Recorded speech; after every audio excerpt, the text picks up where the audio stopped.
TVI செய்திகள் டொரண்டோவிலிருந்து தமிழ் பிரியன். வணக்கம்.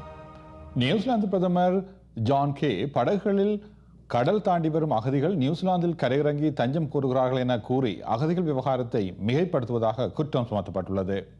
New Zealand குடியுறவு அமைச்சர் 88 இலங்கை தமிழ் மக்களுடன் இந்தோனேஷியாவில் தடுத்து வைக்கப்பட்டுள்ள படகு நியூசிலாந்து நோக்கி புறப்பட்டது அல்லவென தெரிவித்துள்ளமை ஜான் கேயின் அறிவித்தலை குறைத்து மதிப்பிடுகிறது. நியூசிலாந்து நோக்கியே படகு வந்து கொண்டிருந்தது என்பதற்கு காத்திரமான சாத்தியங்கள் இல்லை என நியூசிலாந்து குடியுறவு அமைச்சர் ஜானத்தன் கூல்மேன் கூறியுள்ளார்.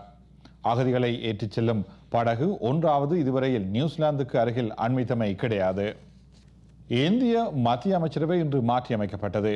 புதிய அமைச்சர்கள் பதவியேற்றுள்ள நிலையில் 2014ஆம் ஆண்டு வரையிலான பதவி காலத்தில் இதுவே கடைசி அமைச்சரவை என பிரதமர் மந்திரி மன்மோகன் சிங் தெரிவித்துள்ளார்.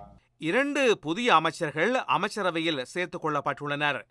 காங்கிரஸ் கட்சியின் செய்தி தொடர்பாளர் ஜெயந்தி நடராஜன் தனி பொறுப்புடன் கூடிய இணை அமைச்சராக பதவியேற்றுள்ளார். 2G ஸ்பெக்ட்ரம் விவகாரத்தில் திராவிட முன்னேற்ற கழகத்தைச் சேர்ந்த ராசா, தயாநிதி மாறன் ஆகியோர் பதவி விலகியதால் 2 அமைச்சுக்கள் வெற்றிடமாகின. அந்த அமைச்சுக்கள் வேறு அமைச்சர்களிடம் கையளிக்கப்பட்டுள்ளன. லிபியாவில் கர்னல் மோமர் கடாஃபியின் படையினர் பொதுமக்களுக்கு அச்சுறுத்தலாக விளங்கினால் முஸ்லிம் மக்களின் புனித ரம்லான் மாத காலத்திலும் குண்டு தாக்குதல்களை நடத்தப் போவதாக நேட்டோ அமைப்பு தெரிவித்துள்ளது.